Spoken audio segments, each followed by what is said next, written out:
Alright, welcome to ESO. This is going to be a crafting guide for provisioning. Now, if you don't know what provisioning is, if you take a look around me, this would be cooking. So let's get started. Alright, so the basic thing with provisioning is that you'll need a cooking fire like this. So you can normally find these around in like inns, sometimes on the battlefield, and as well as needing things like this, produce. In this case, we got barley. The barley is going to be made for using beer, or well, making beer. This snake slime, again, that's going to be for some liquid beverages. Another one for, there's just like no food around here. Anyways, regardless, I have enough in my inventory to show you some good things. So what you want to do, you want to get close to the cooking fire. So you see that menu, and then pull this up here. In terms of what happens now, you have two different things. You can either cook or brew, depending on what you want to do.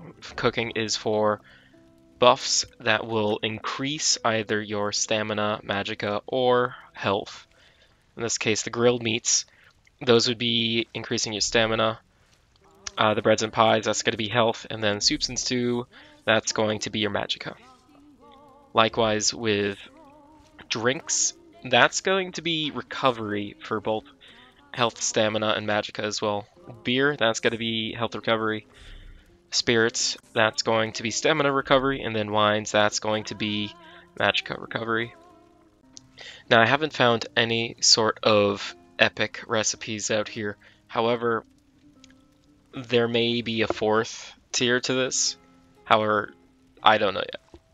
So pretty much with this here, it's going to have three different ones. The primary ingredient's going to determine what kind of food it's going to be.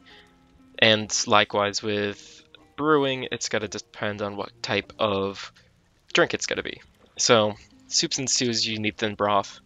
Breads and pies, you're going to need meal. And then grilled foods, you're going to need drippings. Going back to this here, you can see that the secondary ingredient is pretty much going to determine the food itself, making it like the better level for the better buff that it's going to give you. So in this case, you see plump worms on there, and I believe worm tart, plump worms again, and then grilled worms here. The worms are quite delicious, if you're wondering.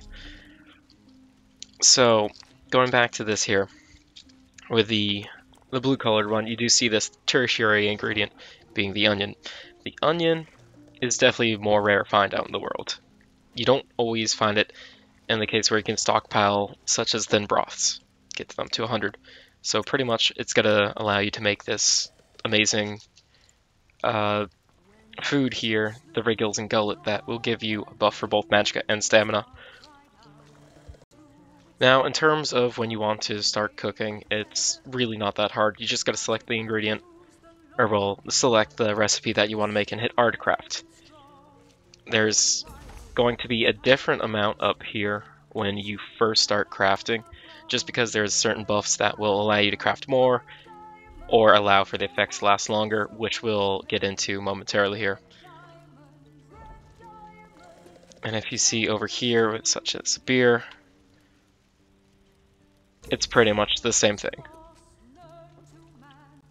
Now, in terms of the skill points in this here, it's going to focus within the crafting section under provisioning. The first part, the recipe quality, that's going to allow you to make up to the purple type of recipes here. In terms of recipe improvement, that's going to allow you to make up a certain kind of level. The gourmand, that's going to increase the duration, as well as the connoisseur. These are both duration improves on your drinks and food recipes. The chef and brewer, that's going to increase the amount that you can make each time. And in terms of the last one, the hireling, these ones are really nice. Pretty much every time you go offline, you're going to get like this little guy to go out and bring you back some random item throughout the world. And as you can see there, can be used every 24 hours, and it's pretty much automatic. So it's pretty nice to log in one day, see in your mailbox you have this awesome packet of like either food ingredients or brewing ingredients. And for the most part, I've only seen things come back that are the rare ingredients that are hard to find, which is extremely nice if you're looking to make a lot of food or drink. Alright, and in terms of collecting items here, it's pretty self-explanatory. You're just gonna want to look through crates and barrels and anything you can find throughout the world that may have ingredients that'll help you craft food and beverages. For example, a dock is great because there's a ton of this crap. Generally, they're found in large ports, and for the most part, they're not going to be filled with dangerous people. I'm in Davin's Watch right now, and what's here is pretty much just friendlies. So this is a good spot to farm if you're just looking to level up. Also, out in the wilds of the world, you'd be able to do this as well. And there's camps all over the place that are going to have this too. They're going to be a little bit more dangerous just because it's out in the world and the NPCs are pretty much hostile. Also, a good thing to note is that this is an easy way to find recipes. And for this, oh, my inventory is full. However, they're in the same area you find most of the stuff that you need to cook with, except these would probably be in stuff like wardrobes and dressers and stuff like that. Alright, I want to thank you guys for watching my OK guide to provisioning.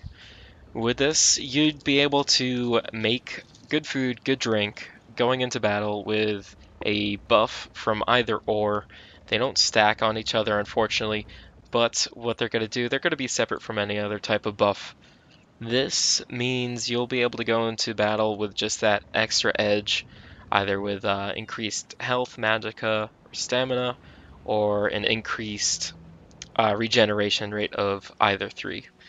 So it's definitely a good thing to keep in mind, just giving you that extra edge to win in the battlefield. So I've been MgFalcon, and thank you for watching my guide to provisioning.